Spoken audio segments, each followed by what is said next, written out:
Synonymous with love, commitment and devotion, precious diamonds are set on top of over 3/4 of all engagement rings. Americans alone spend $11 billion on wedding jewellery every year. Here's the real reason we buy diamonds. Once a very rare gem, vast diamond reserves were found in South Africa in the late 19th century. One of many prospectors seeking to make their fortune was Englishman Cecil Rhodes. He formed the De Beers Company in 1888 and eventually took charge of much of the diamond trade, including mining, supply and distribution. But diamond sales dropped off during the Great Depression of the 1930s, so De Beers turned to another burgeoning industry for help. In 1938, De Beers commissioned ad agency N.W. Ayer & Son with making diamonds a necessary luxury in American lives. De Beers' grip on the supply meant that whoever sold a diamond was likely selling one of theirs. The agency decided they had to convey the idea that diamonds were a gift of love. Men had to be convinced the larger and more beautiful the diamond, the greater the show of love.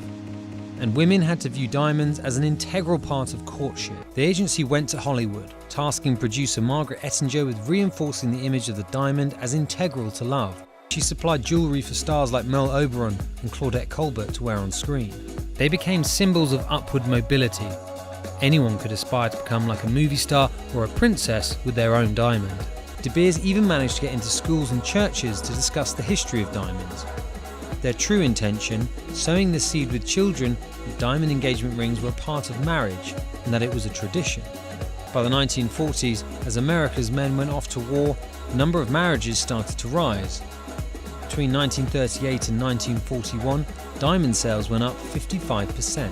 Ayer also used work by great painters like Picasso and Dali in their posters to associate the diamond with a piece of classic art. But it was a simple ad line that was to make the biggest impact. In 1947, Ayer copywriter Francis Geraghty came up with the slogan, "A diamond is forever," and the association with eternal love was solidified. It's appeared in every De Beers advert since 1948, and it's been heralded as the advertising slogan of the century.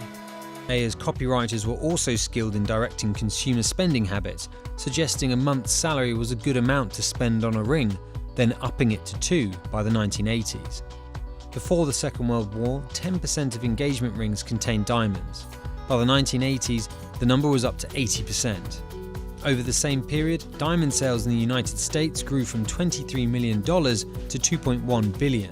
De Beers and N.W. Ayer & Sons' marketing masterpiece played on our emotions so powerfully that not only were they able to sell as a product we didn't need, but they influenced the culture of marriage.